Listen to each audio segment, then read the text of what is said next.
Olá, pessoal! Estamos aqui em mais um episódio do Anti-Ordem e não estamos aqui para fazer muitos amigos. Vamos falar sobre a abolição da academia e não é a academia de exercícios. Eu sou a Flari e olá, pessoal. Olá, gente, eu sou o Samu e acesso ao conhecimento tem que ser universal e faculdade só presta se for de amplo acesso. Eu sou o Vic e, desculpa, eu não vou querer morrer porque a academia quer lucrar mais uns R$ 5 em cima de um paper. Eu sou a Alice e não só a academia tem que acabar, como eu, Sevir, tem que ir primeiro. O que a gente quer dizer com a abolição da academia? A gente quer dizer que o que é a academia em primeiro lugar? Vamos definir o que é a academia. A academia é quando faculdade?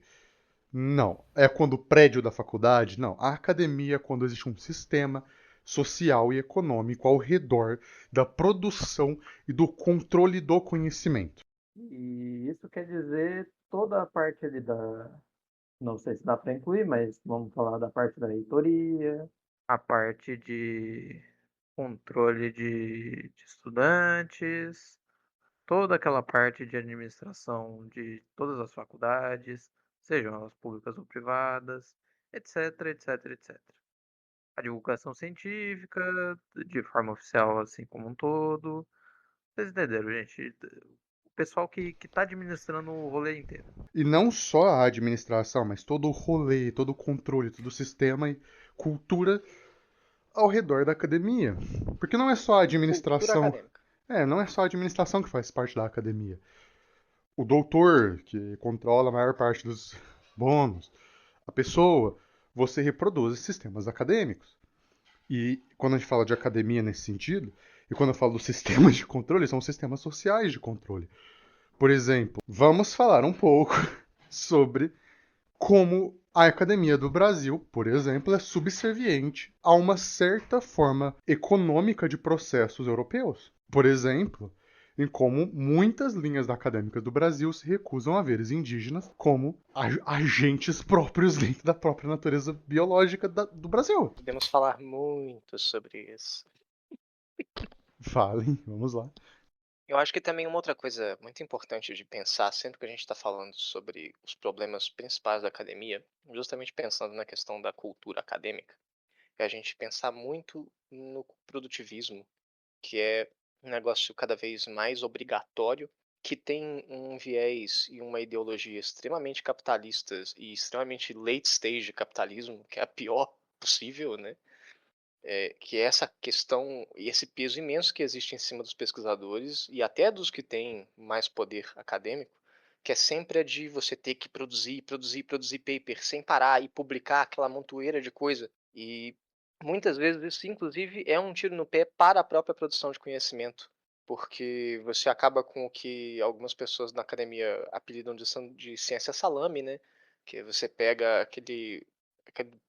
aquela bitelada de informação e você vai picando ela, né, em vários papers bem fininhos, sem valor nenhum, sendo que na realidade o ideal seria publicar tudo como uma coisa só, mas por causa do Lattes, por causa da pressão para você ter muitas publicações, para você poder ser bolsista de pesquisa e não sei o que, e para poder encher, né, o currículo de coisa, você tem que ficar picotando aquela produção sua em, sei lá, às vezes eu já vi caso de uma pesquisa sair 4, 5 artigos dela, sendo que se você olha com um pouco mais de calma, provavelmente daria dois, né? Então, assim, é bem pesado isso também, porque você cria uma quantidade incrível de lixo digital na forma de texto redundante, ao invés de você criar coisas relevantes e que realmente são importantes para as pessoas saberem.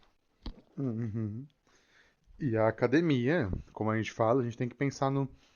Se vamos falar da abolição da academia em um sistema macro, em um sistema nacional e um sistema micro. O macro, vamos falar do internacional, depois de ter falado nacional e depois no micro, em como isso afeta pessoas e comunidades.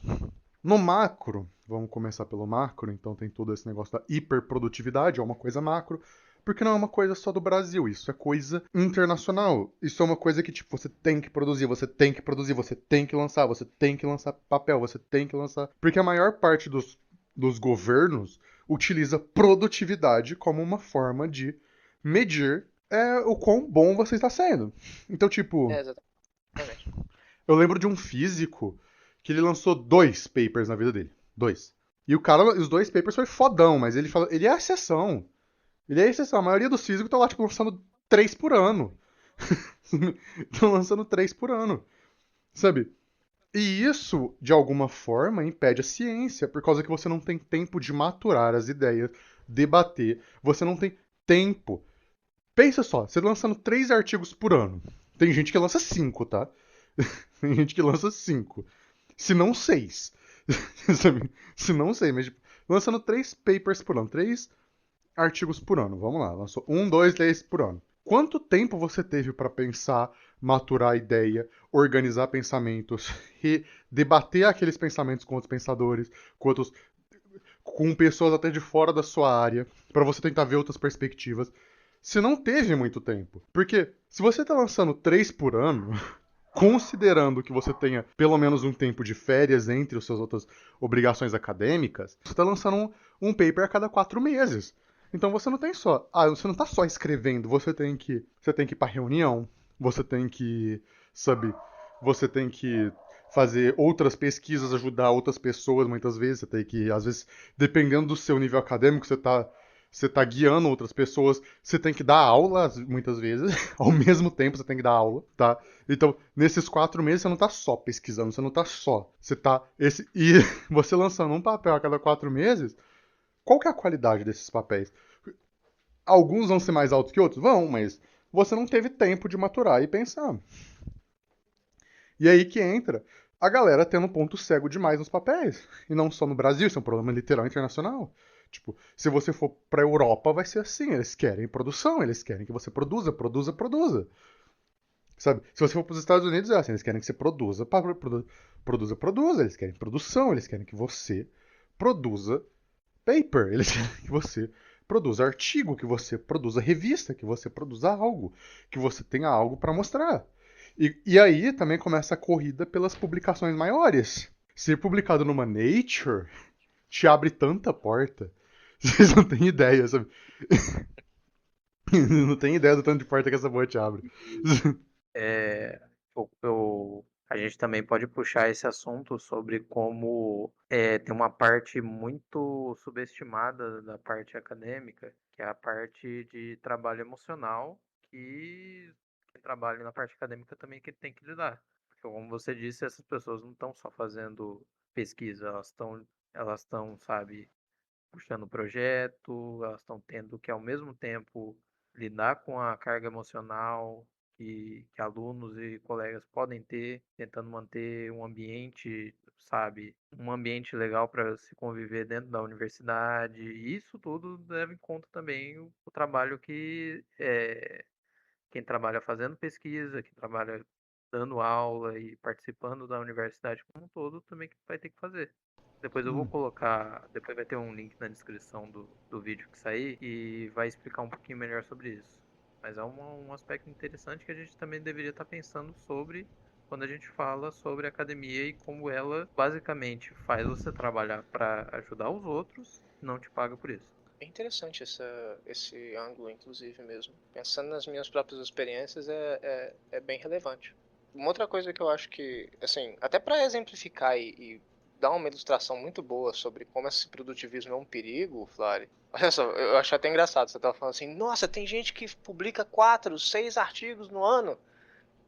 E eu tinha até mandado pro Samu uns dias atrás, né, um artigo da revista FAPESP, contando sobre um caso que estourou agora recentemente, né? Hum. Foi 1º de março a publicação. Um pesquisador aí que estava publicando, brasileiro inclusive, estava publicando uma média de, quantos foram no ano passado mesmo? Foram 40 artigos no ano passado publicados. Ele publicou em 15 anos de carreira 350 artigos. No ano passado foram 40. Nossa. Uma média de 1 a cada 9 dias. Nossa. E na realidade, por causa de aparentemente, e ainda estão tentando entender melhor como foi que isso ocorreu, né? Parece que ele usou e-mails falsos para indicar revisores para os próprios artigos para a revista que ele publicava.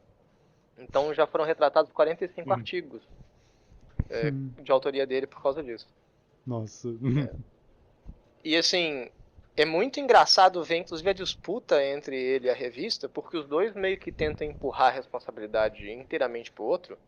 E na realidade, se você parar para pensar, ambos são bastante responsáveis, porque você está fornecendo e-mails que estão errados, independente se foi acidental, porque você pegou há anos atrás e os e-mails não são mais esses, ou porque você está realmente com má intenção, e a revista porque não conferiu, né? Só mandou para os e-mails, recebeu uma resposta lá e achou que estava tudo bom. Não é. E é aquela coisa, por que a revista faz isso, né? Muito provavelmente porque esse pesquisador estava publicando pago, né? Porque a gente ainda tem esse detalhe, as revistas elas cobram do pesquisador muitas vezes para publicar. Né? As revistas da Elsevier e da Wiley, como é a revista que esse cara estava publicando, ela era da Elsevier, o principal periódico onde ele publicava, elas costumam ter uma taxa, que é uma taxa bem cara, e muitas vezes as instituições aqui, por exemplo, oferecem bolsas para os pesquisadores da instituição para poder pagar, né, a taxa de publicação. Nós estamos falando de valores que são na casa de $3.000 para cima, muitas vezes. Sim. Como exemplo, eu tive que fazer esse tipo de pesquisa recentemente, e por recentemente eu digo nos últimos 3 anos. Assim, nós temos valores como, por exemplo, na Nature, né, nossa famosa Nature, custa $11.000 para você fazer uma publicação Open Access. Que é acesso aberto, né? E assim, para contextualizar o que é o Open Access, quando a gente produz e publica um artigo científico, muitas vezes a gente tem 2 opções. A gente manda para o periódico, né, para a revista lá, onde vai publicar o artigo, sem pagar nada. E aí eles revisam e eles passam a cobrar das pessoas para ler o artigo, né? E aí, normalmente, assim, em média, pelo que eu tenha visto ao longo da minha vida, normalmente é $40 para você ler o artigo. O que é uma facada também, né? Ou você manda Open Access. E aí, nesse caso, eles não cobram do leitor, mas eles cobram do pesquisador. O que é, muitas vezes, até mais dinheiro do que eles ganhariam cobrando dos leitores, né? E aí são taxas, assim... $2.000, $4.000, $3.000. Eu vou ler a lista dos que eu tenho aqui quando eu fiz a pesquisa. 3.255, 4.600, 3.120, 4.760. Aí tem a Nature lá com $11.690, $7.030. E são revistas de impacto grande, lógico, né? Que ainda tem a coisa do impacto, porque você tem que publicar numa revista que as pessoas leem. Então, se você publica numa revista menor, você vai pagar menos porque a revista não é tão acessada, mas aí o seu artigo não vai ser tão lido. Então vira ainda uma coisa quase de rede social, e a divulgação científica também vai pro saco com isso, muitas vezes, né? Não, sim. O que você falou aquele dia, Samuel? Eu tava comentando com o pessoal aqui no servidor um tempo atrás que quando você para pra pensar, a revista científica é a coisa mais misantrópica que existe. Sim. A função da revista científica na sociedade é atrasar o progresso. Não tenho como discordar disso. Obrigado, pessoal, por concordar, mas dando uma pequena explicação, ok, qual é o lance todo da revista científica? Ela, de uma ponta ou de outra, vai restringir o acesso à informação. Ela vai ganhar dinheiro restringindo acesso à informação, que é uma coisa que as pessoas podem precisar por N motivos, para a questão de progresso, para a questão de estudo dela, para a questão de saber o impacto que aquilo vai ter no mundo, para ajudar as pessoas. E, novamente, nós estamos falando de um modelo de negócios que ganha dinheiro barrando as pessoas, sabe, sendo literalmente gatekeeper, sendo literalmente porteiro do acesso que as pessoas vão ter a um conhecimento que pode ser muito útil, pode fazer muito bem. E esse modelo de negócios, eu gostaria de enfatizar, se sustenta limitando o acesso que as pessoas vão ter a isso. Sim. Exatamente. E ele ainda cria outros problemas. Uhum. Eu sou muito acadêmica de vez em quando também. Olha que coisa horrível. Eu preparei algumas anotações para hoje por causa disso. E eu tenho um outro exemplo ótimo de como esse tipo de sistema é uma desgraça, que também é mas agradeço novamente a revista FAPESP. Por duas coisas terríveis que também são fruto desse modelo produtivista de revista científica. Dois casos anedóticos, claro, mas nem de longe isolados. Uhum. Recentemente, isso foi janeiro agora, né? Houve um balanço aí que mostrava uma incidência crescente de artigos produzidos por fábricas de papers na Coreia do Sul. Então, novamente, como a gente tinha falado, não é só aqui, isso é um problema mundial mesmo. A gente tem fábricas de papers, são serviços fraudulentos. Os caras, eles comercializam você escrever um paper para alguém, sabe? Você pega e fala assim, não, os caras te fazem um paper, muitas vezes com dado falso, e você só assina e publica. Ai, ai, ai. Porque precisa de publicar, justamente porque a pressão constante, né, até governamental, de você tem que publicar, se você não está publicando, você não está fazendo nada, né? O que é um absurdo e completamente equivocado, inclusive porque muitas áreas de pesquisa levam, às vezes, anos para você produzir um artigo realmente sobre a coisa, né? E, por causa do sistema de revisão, a gente ainda tem um caso que eu achei esse caso assim, eu fiquei boquiaberta. Em 19 de março, a FAPESP também publicou esse outro artigo, falando assim, essa história é um negócio assim, eu nunca vi, isso eu nunca tinha visto antes. Eu sempre imaginei que isso pudesse acontecer, mas essa foi a primeira vez que eu vi isso. Um químico lá, paquistanês, mandou um artigo de revisão, né, para 2 revistas científicas, elas recusaram o artigo, e aí depois ele descobriu que o artigo foi publicado por outra revista com a assinatura de outros pesquisadores, incluindo um dos revisores, para uma das revistas que ele tinha mandado. Caralho. Caralho. Eu provavelmente estou falando até um caso antigo e eu vi acontecer. É até um colega de YouTube, que é o Alexandre Link do Quadrinhos da Sarjeta. Acho que já faz uns 3, 4 anos já, foi em 2021, 2022, que ele publicou um vídeo extremamente irritado, porque, bom, ele basicamente tinha visto um encadernado que era uma pesquisa sobre a linha histórica das histórias em quadrinhos. Só que o problema que ele viu é, por exemplo, quem estava envolvido na pesquisa era um grupo de uma universidade muito específica, ao mesmo tempo que, por exemplo, esse grupo, as pessoas que estavam revisando também eram meio que parte desse grupo. Sabe como é que é? Basicamente, uma parte da panela estava fazendo pesquisa, a outra parte da panela estava basicamente revisando. Isso acontece muito. E ele ficou extremamente irritado, porque basicamente o que ele falou? Vocês basicamente misturaram um monte de coisa, vocês não foram atrás de um monte de informação, vocês mistificaram essa história toda, colocando só o núcleo pesado de editora Marvel, DC e uma outra editora famosa da época que fazia mais sucesso, vocês colocaram como a história do quadrinhos toda como esse núcleo fechado de editoras, que não é.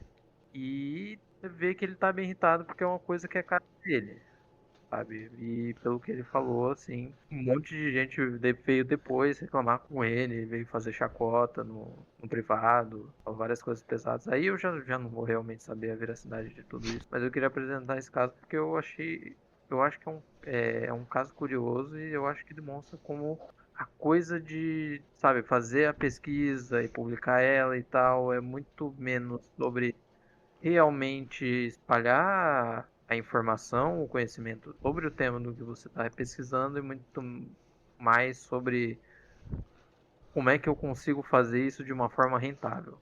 Sim, E assim, o que a gente tá falando aqui, tipo, ai, a ciência é horrível, que a academia tem que acabar porque... Não, a gente não tá entrando nos conspiracionismos igual uma certa física alemã que fez isso no YouTube recentemente. Pra quem não sabe, teve a Sabine Hossenfelder. Ela só caiu numa pipeline, só isso. Tipo, ela começou a falar sobre a academia e caiu numa pipeline. E agora ela já tá falando, tipo, pessoas trans tem que aceitar que tem Nossa. sexo biológico, sabe? Foi esse nível. Ela só Aí é de lascar. é de lascar. O que a gente tá falando é: a academia capturou os processos científicos para si de forma muito absurda, ao ponto de que você quer fazer ciência, vamos supor que você quer fazer ciência. Só que você não tem acesso a uma academia, a uma educação formal. Você vai lá, faz seus experimentos e tenta publicar. Você não vai conseguir publicar. Independente se o seu negócio está certo ou errado. Por causa que uma parte da ciência é o peer review, revisão de pares. Ver se o que você fez está certo. Independente disso, você não consegue só publicar. Você precisa ter seu nome atrelado a uma instituição. E essa instituição precisa ter um certo nível de prestígio. Você, estudando em uma faculdade local da sua região, você vai ter muito mais dificuldade de publicar, eu falo muito mais, do que você estudar numa USP ou em Harvard. E você vai ter mais dificuldade publicando numa USP do que estudando em Harvard, tá? Por causa que é o seguinte, além do, claro, monetário, quando essas revistas recebem, vamos supor que você tem esse dinheiro, tá, para publicar. Você tem o dinheiro. Você tem esse dinheiro para publicar. Só que você fala, eu não quero publicar numa revista que pagar pra passar, por causa que essas revistas também são predatórias. Tipo, por causa que essa revista publica, tipo, coisa de Anunnaki, Terra plana, qual que é teoria nazista da conspiração, que é tipo, hiperbórea, sabe? Eles publicam essas porra. Mas porque você paga E mesmo quando é uma revista que até não publica nada muito bizarro, tem as editoras que são predatórias que simplesmente vão cobrar o dinheiro e vão publicar muito mal. Uhum. Tem esse caso também, às vezes você faz uma publicação lá, só que não vai chegar em ninguém. Eles publicam só livro impresso e só vão tirar, sei lá, 10 tiragens do seu trabalho. E nunca mais ninguém vai ler aquilo, entendeu? E você ainda fica com os direitos do seu trabalho presos, atrelados a essa editora. Sim. Aí vamos supor, você tá lá, você tem esse dinheiro. Eu tô assumindo que você tem o dinheiro, tá? Eu tô assumindo que você. Só que você não tem nenhuma educação formal, você mora no meio de uma região muito pobre do planeta, você manda pra uma revista lá. Você não tem seu nome atrelado a uma instituição. Como você não tem seu nome atrelado a uma instituição, imediatamente já começa o processo de rejeição. Eles nem leem Eles nem leem. Pra você ter uma ideia. Eles nem leem. Por causa que você não é um pesquisador. Você não tem o nome atrelado a uma instituição, logo você não. Independente da qualidade do seu trabalho, seja bom ou ruim, independente do quão bom você fez aquilo. Aí de vez em quando algumas pessoas conseguem ver aquelas histórias. Nossa, esse cara descobriu uma cura pra uma doença local com 3 palitos e uma vara de pescar, sabe? De vez em quando vê isso, essas notícias assim bizarras, sabe? Mas o que acontece é, a academia, ela cerceia o conhecimento, ela cerceia o acesso ao conhecimento, e ela cerceia tudo ao redor desse acesso. A produção do conhecimento também é cerceada. Ou seja, aquela historinha que você vê na escolinha que, tipo, qualquer um pode fazer ciência, que ela tá errado, tá? Tenta fazer. Se você não está atrelado a uma academia, se você não está atrelado a uma instituição, e uma instituição com um certo prestígio, você não publica porra nenhuma. Você não publica porra nenhuma, sabe? Então, tipo, não. Quando publicar, você tem. Ou seja, e pra você publicar, você tem que ter uma qualidade de paper muito maior do que a média da galera. Pra eles te darem uma. Tipo, você até consegue publicar, mas você tem que ter uma qualidade muito maior do que a média das publicações. Ou seja, você tem que fazer um esforço extra muito maior se seu nome tá atrelado numa instituição que não é considerada boa o suficiente. E sim, e tem todas aquelas nota CAPES, nota não sei das quantas. E tudo isso é desenvolvido de forma a cercear o conhecimento, a produção do conhecimento, o desenvolvimento do conhecimento. E, gente, tudo isso é hiper hierárquico. Se você é mestrando, tenta argumentar com um doutor na sua área pra você ver o que te acontece. Rapidinho, experimento. Experimento rápido, façam isso. Não, mentira. Por favor, não façam isso. Não façam. As consequências não serão boas pra você. Exatamente, não façam isso. Tipo, não façam isso. Motivos legais a gente recomenda que você não faça isso. Tá só brincando. Motivos legais, exatamente. Instituições oficiais, por favor, não venham atrás da gente. A gente não tem dinheiro. Não, E, pessoal, diga. eu só acho uma coisa, útil esclarecer uma coisa. Assim, todo mundo deveria poder fazer ciência, porque sempre tem alguém que vai assistir a coisa aqui de má intenção para tirar de contexto. Assim, você poderia fazer, não tendo atrelado a uma instituição e tudo mais, essas coisas, mas você ainda precisa fazer com, sabe, levar a coisa a sério. Então, não, terraplanista, nós não estamos do seu lado, você também não está fazendo experimento. Exatamente. Correto. Correto. O que eu estou apontando é, você pode fazer sem uma instituição, você deveria poder fazer sem uma instituição, mas desde que você levar a coisa a sério, o experimento a sério, o estudo a sério, de qualidade e tudo mais. E, tipo, levar e entender Exato. esses princípios científicos, que, tipo, você pode estar errado. Pode estar errado, porra! Porque a questão. Eu acho que, dito tudo isso, a gente pode chegar simplesmente a essa conclusão e colocar isso de uma forma direta. Conhecimento também é um recurso.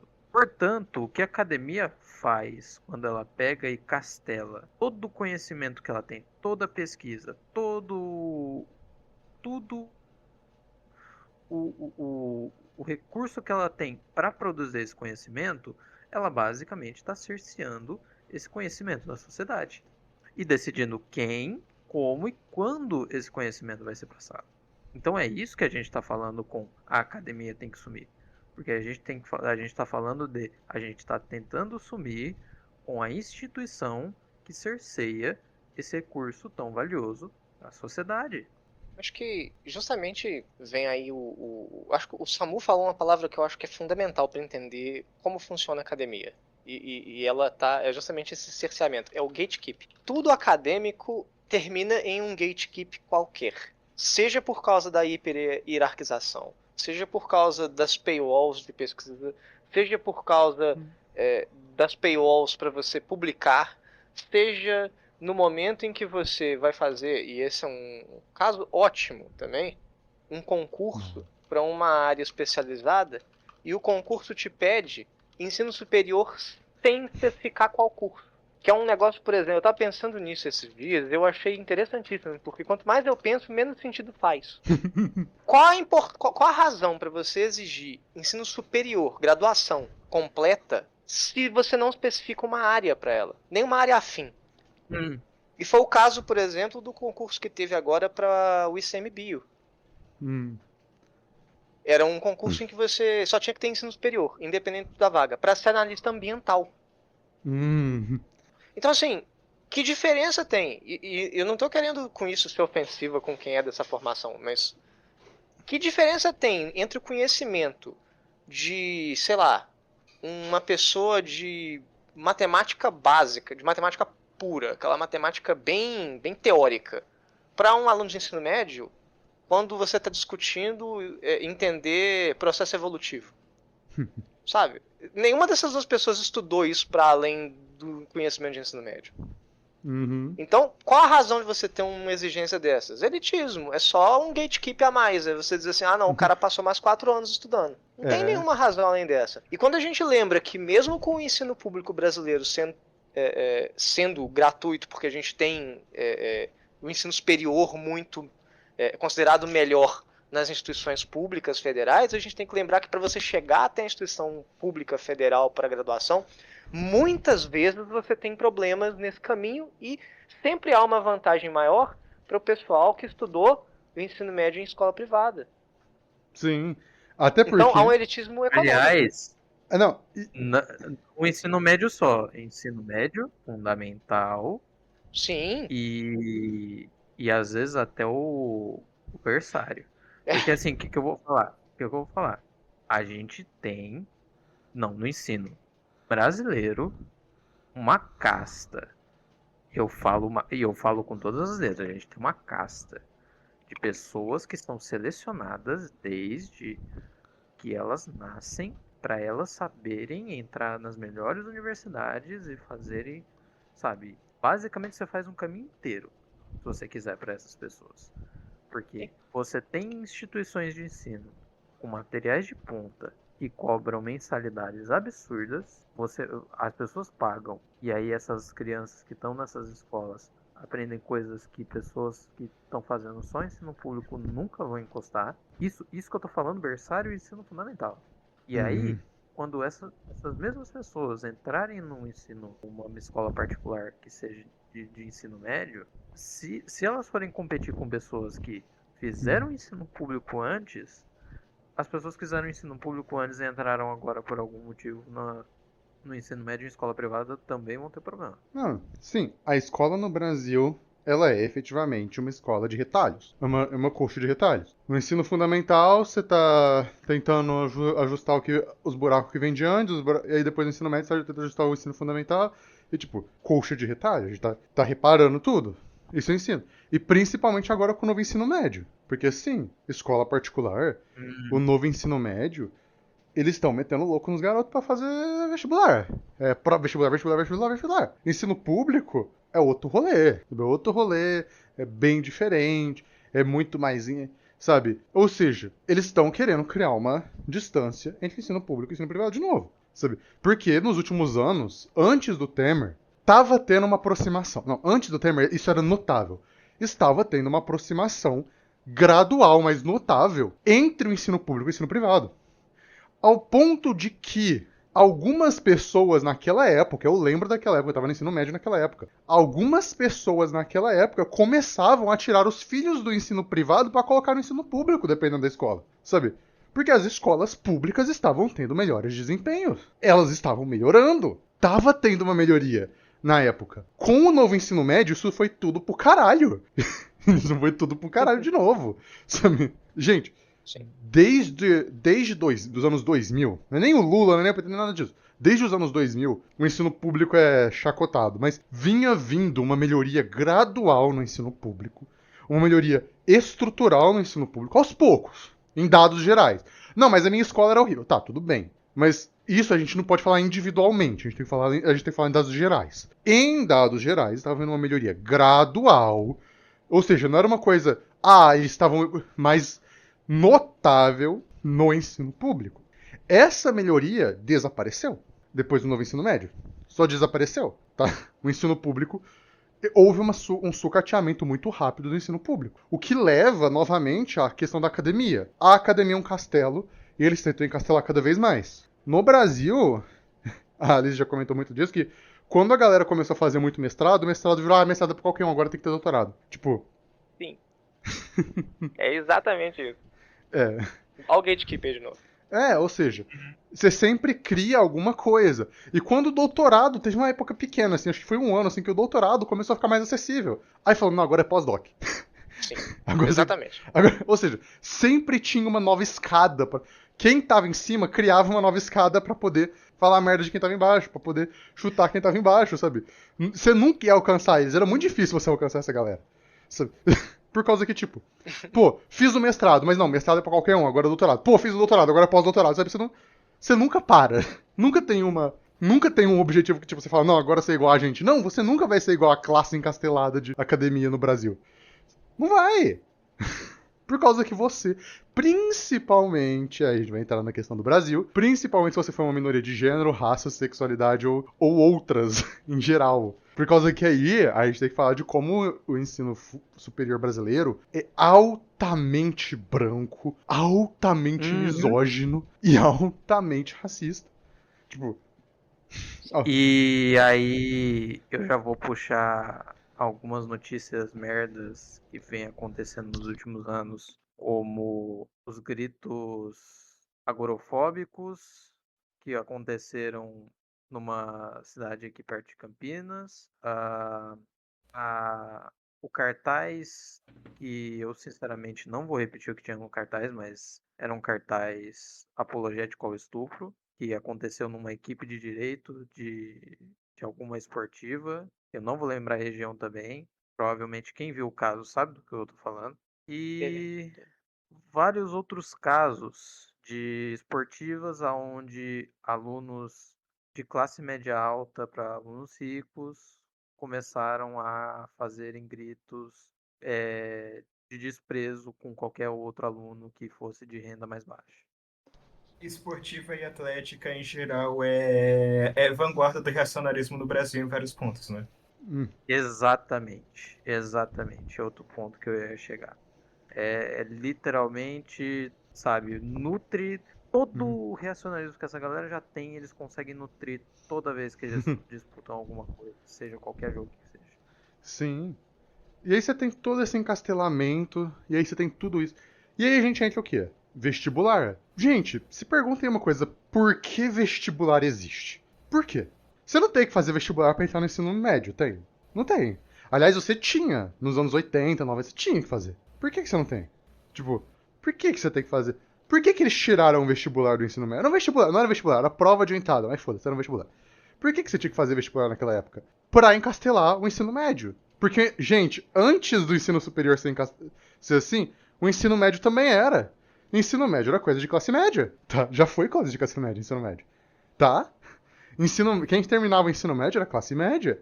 E o ensino superior, a classe média terminava de vez em quando.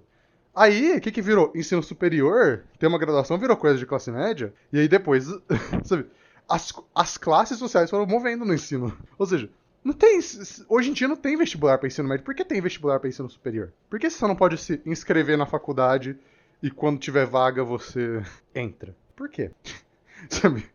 Por que não pode? Não, mas Flora, a meritocracia. A meritocracia. Claro, não. Meritocracia, Flora. A meritocracia. Eu preciso que vocês sejam afastados para que eu tenha mais chances e continue mantendo meu privilégio. E desde então, qualquer medida de equidade no vestibular, qualquer uma, é atacada imediatamente por instituição. Eu lembro, gente, quando o Enem começou a ser aceitado, gente, eu lembro de ouvir as notícias, eu lembro, tipo, quando o Enem começou a ser aceitado por todo o país e o governo federal falou, você vai aceitar o Enem, o tanto de faculdade que chorou. Sabe, o tanto de faculdade que... Era uma choradeira. Era uma choradeira. Hoje em dia parece normal, mas, tipo, quando o Enem chegou, tipo, as faculdades começaram a chorar de um nível, tipo, não, porque você vai abaixar a qualidade dos alunos, não sei o quê, por causa que esse Enem é uma porcaria, os alunos é só saber a regra de 3 que você passa, sabe? Eu lembro de ouvir isso, que o Enem era só saber a regra de 3 que passava. Quem dera, né? Quem dera. E, Quem dera. Não, e tipo, o Enem você não sabe nada, você não precisa saber nada. Isso aí vai destruir as universidades. Não destruiu as universidades. Melhorou, aliás. Melhorou, aliás. Melhorou. As universidades nunca estiveram tão melhores, muito Aí obrigado. depois foi as cotas. Não, mas as cotas vai destruir as universidades também. Qualquer medida. Não destruiu, como melhorou também. Quem Também. diria, né? Você ter mais gente fazendo pesquisa, melhora as coisas. É uma coisa doida, gente.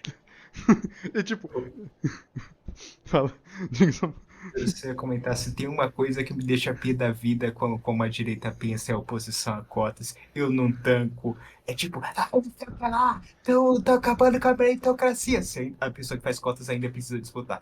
Não sei o que lá, e a minha vaga se eu for melhor. A pessoa ainda tá disputando com outras 40 pessoas pela vaga que não é de cotas. Não sei o que lá, por causa... Isso tem uma intersecção muito grande com o Enem. Não sei o que lá, eu vou mal no Enem por causa que só tem matéria esquerdista. A pessoa foi mal em matemática. Não, sim. Não, essas matérias esquerdistas, aí o cara foi mal em física. Mas é esquerdista. Ele errou o básico, ele errou o básico, ele errou, sei lá, ele errou lei da gravidade. Eu sou a favor de dizer que a física é esquerdista, Rick. Porque eu acho que, aliás, acho que todas as matérias, todas as ciências, elas são esquerdistas por princípio, porque... Gravidade é woke. É woke. Verdade, porque a gente tá trabalhando com a realidade. E o pessoal da direita não entende esse conceito, então, assim... Concordo. E aí a gente tem que falar... Alguém pega e grava o número onde eu falei isso, faz a quote ali, ó, coloca o meu nome. E aí se der muita view esse vídeo aqui, vai virar camiseta. Mas olha, a gente... Acesso universal ao ensino. Acesso universal... Gente, não tem que ter vestibular. Não tem que ter Enem. Não porque cada faculdade tem que fazer vestibular. Não, tem que ser acesso universal ao ensino. Você tem que chegar lá e falar... Eu quero fazer um curso superior de artes. Me inscreve, porra! Me inscreve, caralho. Sabe? Tem que ser acesso universal ao ensino. Ah, mas não tem vaga pra todo mundo? Não tem. Faz fila. Faz fila que espera, porra. Ué? Faz fila e investe mais no ensino, porque Investe- tá sobrando gente formada e não tá sobrando vaga pra dar aula. Investe mais no ensino. Sabe? Tipo, investe mais, coloca mais professor, mais sala. Você pode fazer. Algumas coisas você pode só construir, gente. Ah, não tem sala, constrói. Ah, não tem cadeira, fabrica. Constrói. Ah, não tem. Ah, não tem. Nossa, parece Fala, desculpa. parece tão complexo na hora que a gente fala assim, né? E o pior é que é exatamente isso. Não, eu vou falar, ó, vocês adoram reclamar da China. Mas, ó, o que a China tá fazendo? Ah, a China tinha um problema. Ah, a gente não tem espaço suficiente pra fazer universidade. Foram lá e fizeram universidade. Ah, a gente não tem, sei lá, a gente não tem gente o suficiente pra... Professor, não tem pra professor, todas as não tem funções professor. que a gente Contratou tem. A gente não professor. tem professor. Contratou professor.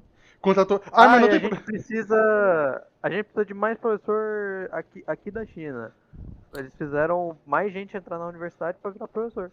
Não é. Ah, Ah, a não gente tem precisa de mais professor. dentista. Contrata professor de fora. Ah, mas fica caro. Foda-se, é o estado, mano. Se vira, caralho. Se você vai Foda-se, servir pra alguma é. bosta, serve pra alguma porra. Gente, Ó, eu não acho é que à toa. com esses comentários. Pode terminar, Vic, desculpa. Não, porque assim, eu só ia falar. Não é à toa, ó. Eu tô muito ligado nessa coisa do mundo artístico. Você vai pegar, hoje em dia, qualquer ramo que você pegue de artista, seja ele quadrinista, sei lá, o cara faz concept art pra jogo, o cara faz trabalho pra não sei qual empresa, de jogo, de mídia, de CGI, do caralho a quatro que for. Sabe quanto chinês tem nessa indústria? Muito. E não é à toa. A Faculdade de Artes de Pequim é uma das melhores. Porque eles investem. É tudo questão de investimento. Eles investem. Você investe, você tem gente qualificada. Não é complicado. Agora ficar encastelando, ficar fazendo, sabe, ficar fazendo portaria, não, mas você não entra. Não vai funcionar. Você vai só criar profissional medíocre, você vai criar só cientista medíocre e você só vai criar um monte de gente que vai estar cansada, exaurida, não querendo fazer porra nenhuma e no final do dia, sabe, nem aposentar vai conseguir. Nossa, eu Vic, posso fazer. Pode falar, Sam. tudo bem, que eu só ia comentar aqui. Nossa, Vic, eu concordo com tudo. E é uma coisa que é pra vocês ver. Esse nível da estratificação do conhecimento é uma coisa tão ruim, principalmente no Brasil, que até um país capitalista como a China conseguiu contratar isso. Não, é isso. Porque é isso, a China é capitalista, gente. Ela só tá fazendo isso de uma forma inteligente. Não, A questão é essa. e o que eu falo é o seguinte, tipo, a China fez. Gente, mas não dá pra fazer isso. A China fez literalmente isso. A China falou: não tem universidade? Constrói. Não tem professor? Contrata de fora. Foda-se. Tem dinheiro, vamos meter. Ah, não, mas é porque a China é rica, o Brasil é pobre. Você acha que o Brasil é pobre, meu irmão? Que mundo você vive? O Brasil não é pobre porra nenhuma, não. Não tem essa, não. Não é mesmo, não. Não sei das quantas. Esse negócio de teto de gasto tem que ir pra puta que pariu, sabe?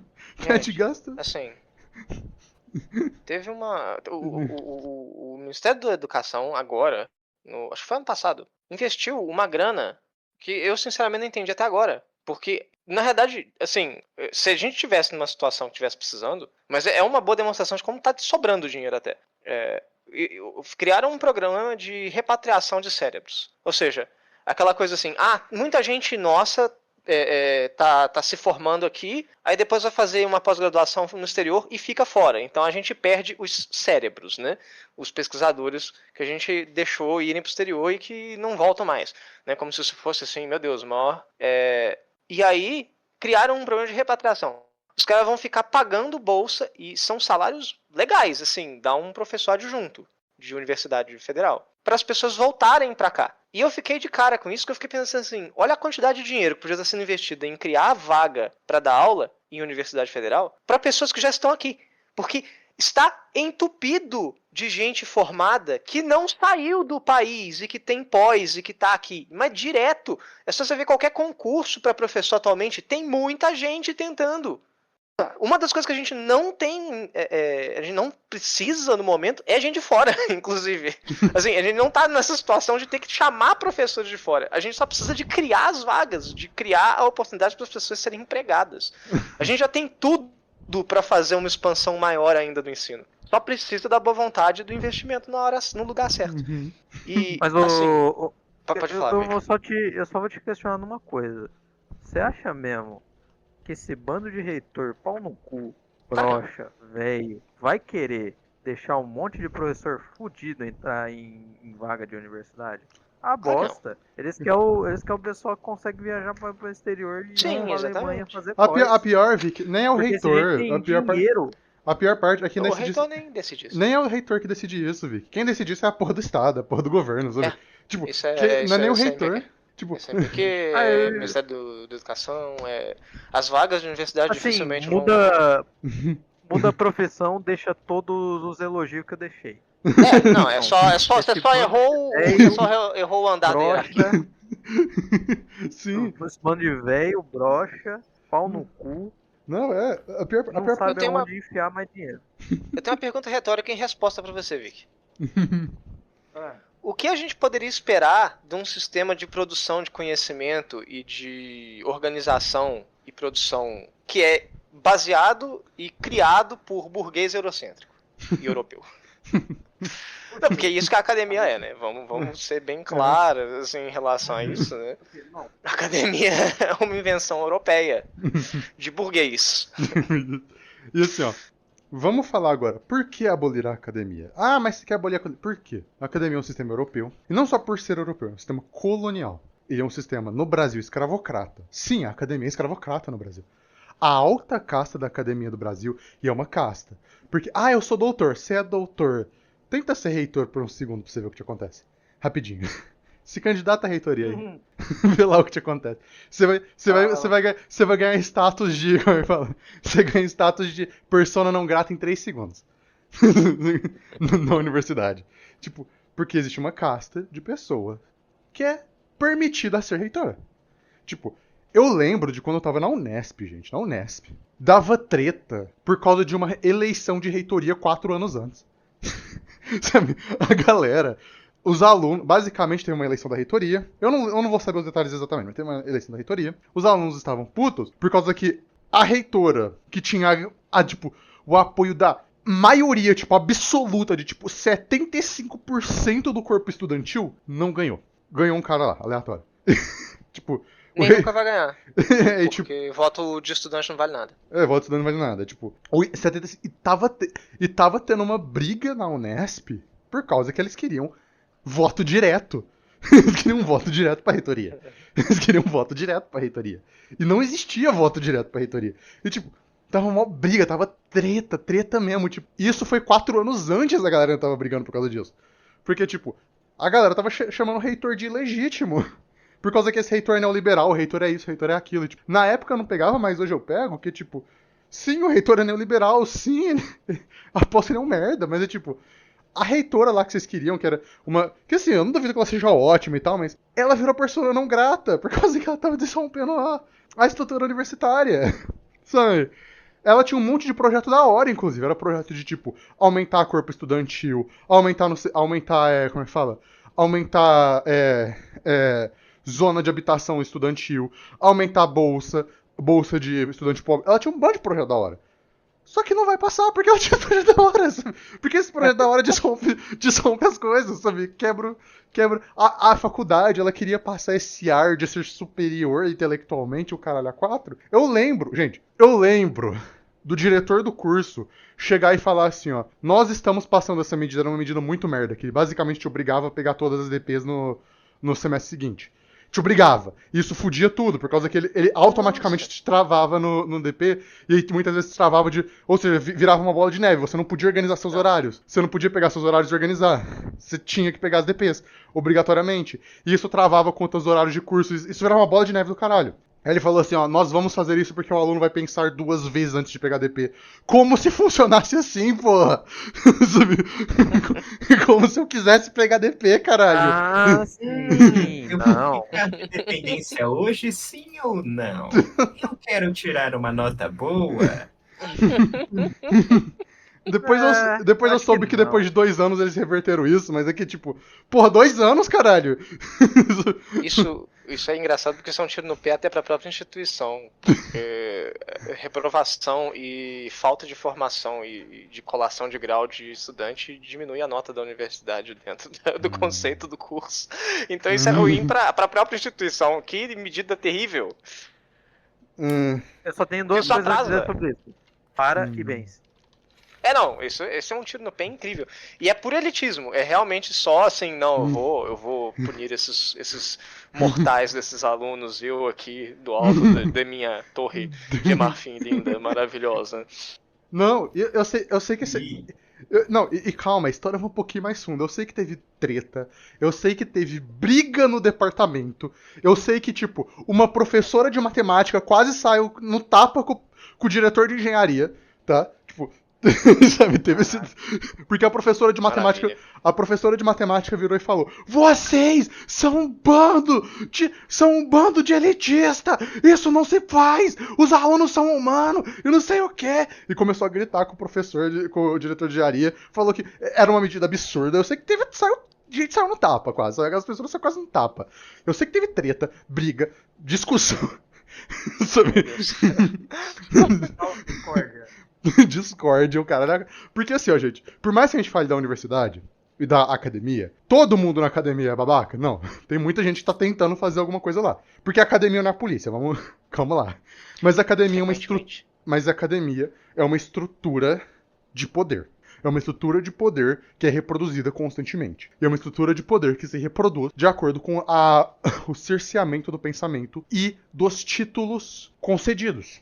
Então, tipo, a academia tem que ser abolida. O que a gente vai colocar? Ensino universal. Tipo, ensino universal. Você publica o que você aprende. Ensino universal. Isso é, inclusive, o desmantelamento das barreiras acadêmicas, entre, por exemplo, engenharia, física, química, matemática, biologia. Porque você não precisa dessas barreiras numa academia de ensino superior. Aliás, essas barreiras foram instituídas posteriormente através como é que fala? De ensino burguês. Porque, gente, quando em 1800, 1700, a academia ainda era burguesa, ainda tinha tudo isso, só que essas barreiras não eram tão rígidas. Você estudava matérias, você estudava as coisas, e nos Estados Unidos ainda é um pouco assim. Nos Estados Unidos, você entra na universidade para um curso, só que você tem uma liberdade maior de pegar coisas para você. Pegar matérias que vão te permitir, por exemplo, pegar uma segunda graduação imediatamente, ou, sabe, coisas assim, sabe? Te dão uma liberdade de você pegar as eletivas. Mas já foi bem menos, sabe? É claro, e o desmantelamento dessas barreiras é importante porque, tipo, você estuda biologia, você faz a biologia, mas você também pode fazer, logo depois, você já pode entrar em uma coisa de física, ou sei lá, de engenharia. E aí você pode melhorar as condições, sabe? Você pode combinar esses conhecimentos. E esses conhecimentos não estão sendo combinados. Aliás, até esses conhecimentos são cerceados em bolhas. Tinha treta. Quando tava na Unesp, tinha treta entre a galera da engenharia, a galera da biologia e a galera das humanas, por causa que essas coisas eram muito separadas, sabe? Cada um no seu cantinho. E a engenharia era uma reaça. Sim. E por criar setores. Sempre. E por criar esses setores diferentes, o nível de dinheiro que vai ser investido nesses setores também é diferente. Que é um jeito de controlar o pessoal e botar o pessoal um contra o outro. Sim. E mais do que isso, esse tipo de divisão também é uma manifestação da influência produtivista em cima da cultura acadêmica, porque é a hiperespecialização, que na realidade é uma coisa que às vezes é muito legal, mas na maioria do tempo é péssima. E quanto mais a academia se desenvolve, as pessoas sérias de pesquisa vão fazendo os seus trabalhos, mais aparece uma palavra que andou muito em moda e continua em vogue dentro da academia, por pessoas que estão realmente pesquisando coisas relevantes, que é a interdisciplinaridade. Porque, na realidade, todos os campos de conhecimento têm conexão alguma com os outros campos. Na biologia, você pode trabalhar com humanas dentro de etnobiologia e pensar em conhecimentos tradicionais e em uma série de outras questões, inclusive da história natural, que também É a própria relação do ser humano com a natureza e ao longo do tempo, que é um negócio interessantíssimo. Você pode trabalhar com outras ciências exatas e naturais, como trabalhar com astrobiologia, por exemplo, ou trabalhar com biofísica, ou bioquímica. Tem tantas formas de você juntar as coisas que é muito mais fácil, inclusive, você achar conhecimentos que precisam ser desenvolvidos dentro dessas interseções do que dentro da hiperespecialização. Eu só queria dizer o quanto, por exemplo, que a antropologia acaba trabalhando junto também com a biologia. Sim. No estudo de pessoas, e como você não tem como fazer um estudo de pessoas sem acabar tratando das questões mais biológicas. Mas, Vic, aí a gente tem que falar de um outro tema importante do episódio de hoje, que é que a academia não sabe o que é índio. Exatamente! Vamos nessa! Nossa, a gente tem que fazer uma segunda parte disso aqui só falando de como a academia trata os povos indígenas. Tipo, não, é sério, a gente tem que fazer um episódio inteiro só disso, sobre, tipo, como o negócio trata os povos indígenas. O que vocês acham, pessoal? Merece, viu? Merece mesmo. Acho importante. Porque, assim, a academia não sabe o que é índio, a academia não sabe o que é indígena. Pra academia, indígena é uma coisa que existe no mato, e a academia da cidade, sabe? Se você não, é sério, se você chega pra uma galera que tá aí hoje na faculdade e fala que existe indígena urbano, eles ficam, como assim? Sabe? Gente... Darcy Ribeiro rolando no túmulo. Gente, vocês sabem que existe indígena urbano, né? Vocês sabem que existe toda uma população urbana de indígenas que vivem em tribos urbanas, que existem no mundo, que pega metrô, tem carro, tem celular, sabe? Mas são indígenas e mantêm a identidade indígena. Vocês sabem disso, né? Isso existe? Saibam disso, se vocês não sabem, sejam informados. Ou seja, tem o indígena urbano, tem o indígena do mato, tem o indígena do cerrado, tem o indígena da floresta amazônica. Todo mundo fala de indígena, só lembra da floresta amazônica. Ah, eles estão lá na Amazônia, eles estão lá longe, eles estão lá... Não importa, eles estão lá na Amazônia. Eu já ouvi gente com pós-doutorado dizendo isso, hein? Eu já ouvi gente com pós-doutorado me dizendo isso, viu? Eu sou testemunha de que tem gente que pensa assim com pós-doutorado em biologia, que não sabe a existência de povo nativo, de povo de nada humano antes da chegada dos portugueses dentro do território do Brasil atual. Então, assim, é uma coisa incrível como funciona a cabeça da academia nesse sentido. É lógico que tem gente que sabe também, né? Não generalizemos, inclusive porque tem um monte de pesquisas super relevantes atualmente saindo com relação a isso, mostrando como que as populações nativas no Brasil, no território da América do Sul, de uma forma geral, inclusive, são populações que, por anos, por milênios, selecionaram artificialmente uma série de plantas, fizeram uma série de descobertas, e são conhecimentos que a gente chama legalmente, inclusive, né, de conhecimentos tradicionais. E tem uma legislação inteira dedicada a protegê-los, muito mal, inclusive. E que um monte de gente na academia simplesmente finge que não tá ali. Mas tem gente pesquisando e levando a sério também. Então, assim, pra não ser cruel demais, sim, apesar de tudo, tem gente que sabe que isso existe. Porque a academia... como qualquer sistema de opressão e qualquer sistema de poder, ele é um sistema que existe com contradições fundamentais. Ao mesmo tempo que você tem esse encastelamento, se você encastela demais, a academia perde a relevância. Então, tipo, ao mesmo momento que tem esse negócio, assim, esse negócio de querer proibir, de fazer, ao mesmo tempo que isso acontece, também tem gente que não quer isso, que quer expandir dentro da academia. Como eu disse, aquela candidata reitora lá, ela queria expandir as coisas. Tem gente dentro da academia que quer expandir o acesso, que quer expandir tudo isso, que quer ampliar o acesso à educação, ampliar melhorias de vida, mostrar melhorias de vida. Por exemplo, deixar que as pessoas, tipo, construir habitação estudantil. Tem muita universidade que não tem habitação estudantil.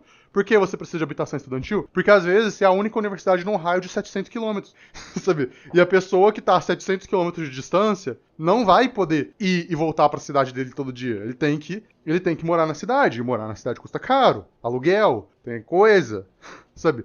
Ter habitação estudantil em si já melhora muito a qualidade de vida do estudante. Em si, fundamentalmente, melhora muito a qualidade de vida do estudante. Com certeza. Demais. Então, tipo, só que você não tem isso. Então, tipo, você tem essa contradição, né? As mesmas contradições da sociedade vão pra, tipo... E você tem a galera da engenharia que é ultra reacionária, como eu disse, mas você tem essa galera da engenharia que também não é tão reacionária. E você tem Você tem esses grupos dentro. Sabe, a academia é um ambiente que hoje em dia é diverso. Tanto é que muita gente que vem de cidade pequena, quando você pisa na universidade, você vê um outro mundo. Você vê um outro mundo.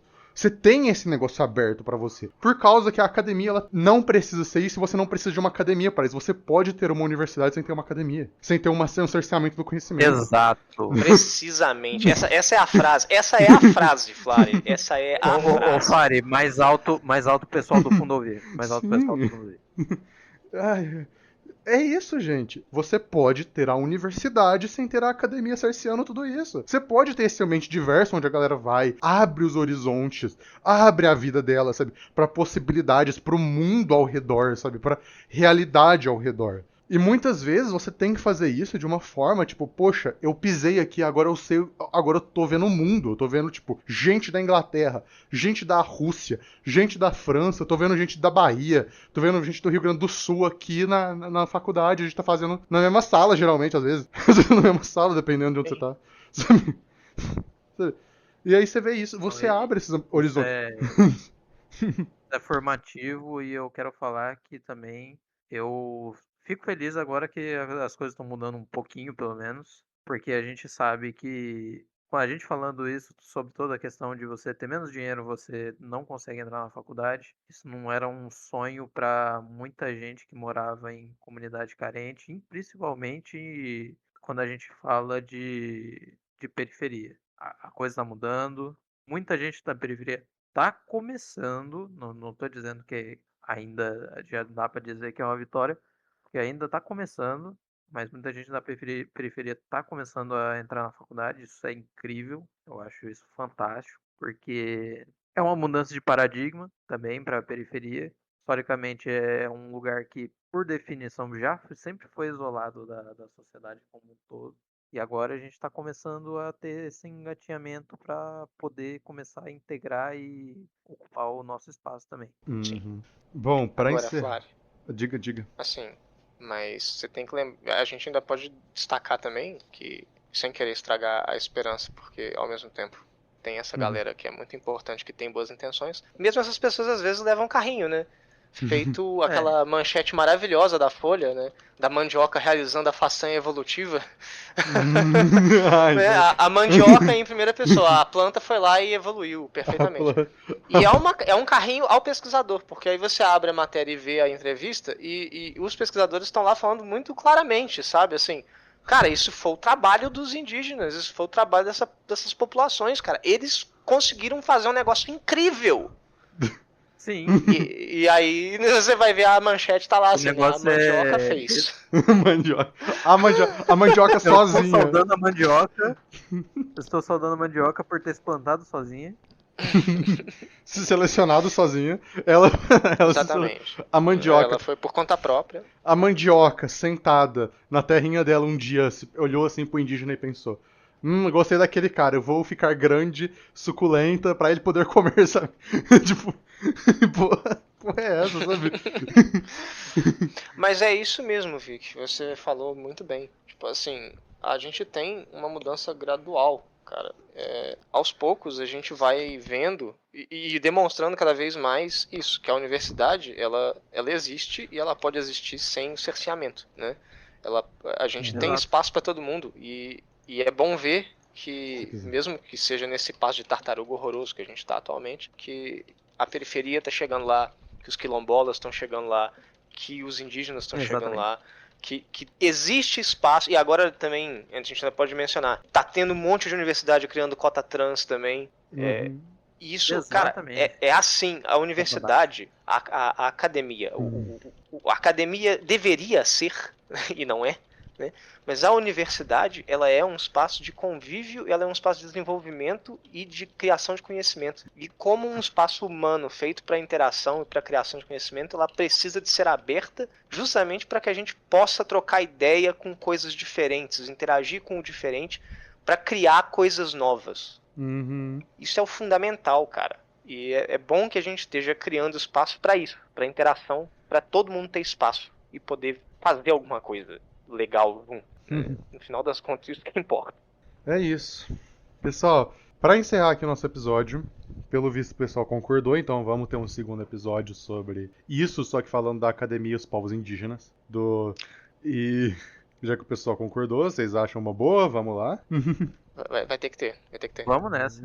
Não tem jeito. Uhum. Não, aliás, eu vou ter que fazer isso, gente, desculpa. Mas é regra de YouTube, a gente precisa de view, no final do dia a gente precisa pagar mercado e conta de luz dos caralho.